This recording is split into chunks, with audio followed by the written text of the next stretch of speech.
Mark Twain, the life and legacy of an American icon. Early life and inspiration. Samuel Langhorne Clemens was born on November 30th, 1835, in Florida, Missouri, under the light of Halley's Comet. Twain later joked that he came in with the comet and expected to go out with it. Life took a sharp turn when Sam's father passed away, leaving the family in financial hardship. At just 11 years old, Sam had to leave school to help support his family by working as a printer's apprentice. The printing press introduced Sam to a world of stories and ideas, sparking his imagination. Years later, he would recall stealing time at night to read by candlelight, dreaming of far-off places. Watching steamboats on the Mississippi River became young Sam's favorite pastime. He once quipped that the river's allure was too big to ever leave my blood. As a teenager, Sam began experimenting with writing, inspired by the characters and stories he encountered. His early works often poked fun at the people around him, showing the humor he would later master. By his early 20s, Sam trained as a riverboat pilot, navigating the dangerous waters of the Mississippi. He called the job the most thrilling and exacting I have ever undertaken. The river introduced him to colorful characters, from gamblers to preachers, who would later find life in his novels. He joked that he never met a man who didn't deserve a chapter. It was during this time that Sam adopted the pen name, Mark Twain, a riverboat term meaning safe water. Later, he humorously claimed that the name was borrowed, not stolen. There's a fine difference. The adventurer. With river traffic halted by the Civil War, Twain headed west, seeking fortune and adventure. Nevada's mining camps proved to be both wild and endlessly entertaining for his sharp mind. Twain once said of his prospecting days, "There was gold in them hills, but not in my hands." It was here he discovered his real talent wasn't digging, it was storytelling. Working as a journalist in Virginia City, Twain's fearless commentary earned him both fame and trouble. He famously wrote that the only safe topics were the weather, unless it was too hot. His big break came in 1865 with the celebrated Jumping Frog of Calaveras County. Twain later admitted he had no idea the story would make him famous, saying, "I just thought it was funny." Twain's travels in California further broadened his perspective. He wrote of San Francisco's culture. "It's a mad, splendid place, full of rogues and saints, and occasionally both in one person." In 1867, Twain set sail for Europe and the Middle East, chronicling his journey and the innocents abroad. The book humorously described his travels as educational, mostly for the locals who had to deal with us. Twain had a knack for finding the absurd in every situation. From feuding guides to questionable cuisine, his stories brought distant lands to life with a laugh. By the time Twain returned, he was not just a writer, but a bona fide celebrity. He once joked that fame meant you can't go anywhere without hearing the same story you told, but better. Literary greatness. Twain's The Adventures of Tom Sawyer, 1876, captured the mischief and charm of boyhood along the Mississippi.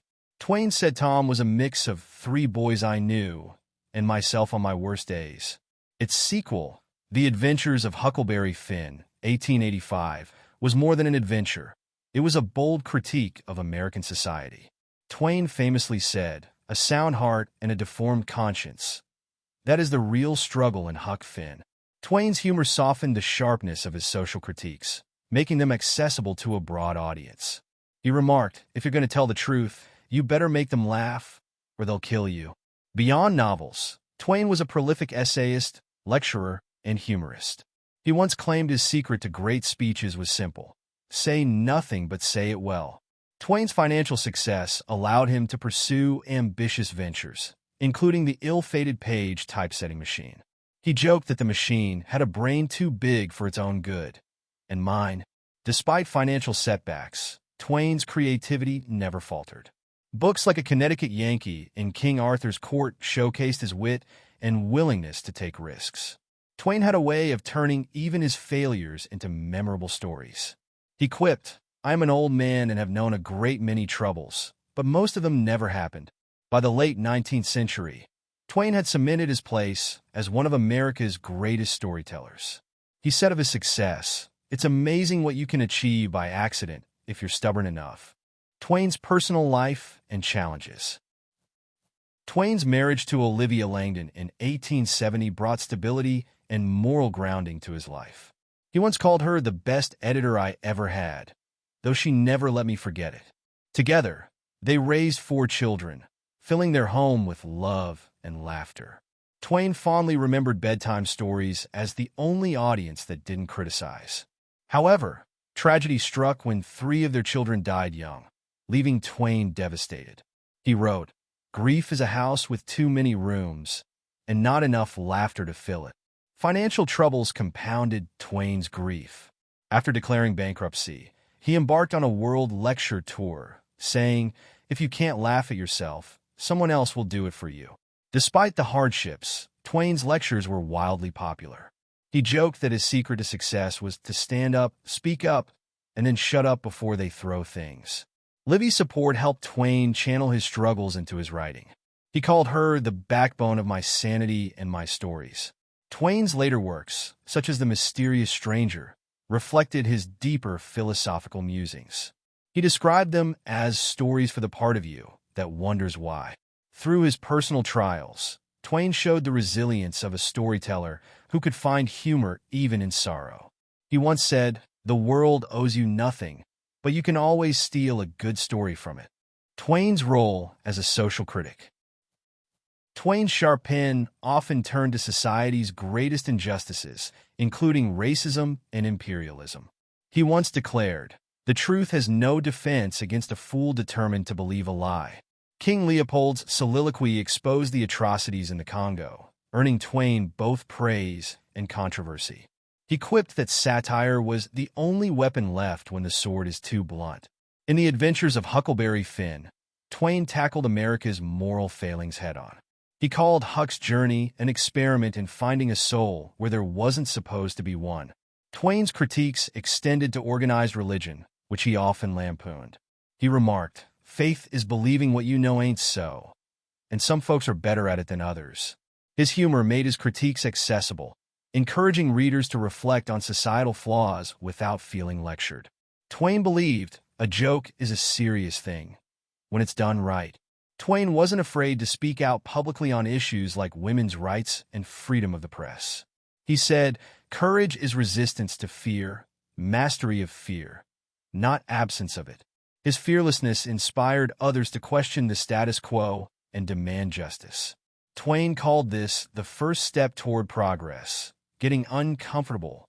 Twain's role as a critic proved that storytelling could change minds and spark revolutions. He once joked, "All you need to start a fire is a match and a good story." Twain's global influence and travels. Twain's travels introduced him to the wonders and complexities of the world. These experiences enriched his writing and expanded his audience far beyond American shores. In works like Following the Equator, Twain chronicled his journey through countries like India, Australia, and South Africa. His observations offered readers a glimpse into diverse cultures and landscapes. Twain's humor and empathy transcended borders, making him one of the first truly global literary icons. His stories resonated with people from all walks of life. His travels also deepened his understanding of imperialism, leading him to speak out against colonial injustices. Twain's critiques were as fearless abroad as they were at home. Twain's ability to connect with readers across cultures highlighted the universal themes in his works. He showed that laughter, curiosity, and compassion know no boundaries. His legacy as a global thinker is reflected in the continued popularity of his works worldwide. Twain's observations remain as relevant today as they were over a century ago. Through his travels, Twain reminded us of our shared humanity and the beauty of discovering the unknown. His stories inspire readers to explore and embrace the world's diversity. Twain's global adventure cemented his place not just as an American icon, but as a citizen of the world. The Twilight Years and Reflections. In his later years, Twain faced profound personal losses, including the death of his beloved wife, Olivia. These tragedies deepened his introspective outlook and influenced his later writings. His later works, like The Mysterious Stranger, explored profound questions about morality, destiny, and the nature of humanity. These stories revealed a quieter, more contemplative Twain. Despite his grief, Twain never lost his sense of humor. His sharp quips about life and death continued to delight audiences and friends alike. Twain's friendship with Nikola Tesla showcased his enduring curiosity and love for innovation. Even in his twilight years, he remained fascinated by the possibilities of the future. Twain's passing in 1910, shortly after Halley's Comet returned, felt like the perfect closing chapter to a remarkable life. He left the world as dramatically as he had lived in it. The public mourned Twain's death, celebrating his immense contributions to literature and culture. He was remembered not just as a writer, but as a beloved national figure. Twain often reflected on the complexities of his own life, embracing both his successes and his failures. This honesty made him deeply relatable and timeless. Twain's twilight years were a testament to his resilience and creativity. Even in his final moments, he remained a master storyteller. Legacy and influence. Mark Twain's influence extends far beyond his time, inspiring countless writers, thinkers, and creators. His ability to capture the essence of human experience remains unparalleled. Twain's wit and wisdom are immortalized in his many quotable lines like, "The secret of getting ahead is getting started." His humor continues to resonate with audiences worldwide. Beyond literature, Twain's works have inspired movies, plays, and countless adaptations. His characters like Tom Sawyer and Huck Finn are as iconic today as they were in his time. Twain's life was a testament to the power of storytelling to connect people and bridge divides. His works remind us of our shared humanity and the value of laughter. Monuments, museums, and tributes to Twain can be found across the globe. Hannibal, Missouri, remains a pilgrimage site for fans of his work. Scholars continue to study Twain's writings, uncovering new insights into his life and times. His works remain a vibrant part of the literary canon. Twain's enduring legacy is a reminder of the timeless nature of great storytelling. His characters, humor, and insights remain as fresh and engaging as ever. Mark Twain, the man who gave voice to the American experience, will forever be remembered as a literary giant and cultural icon. Share your thoughts in the comments. For more history, subscribe, like, and share.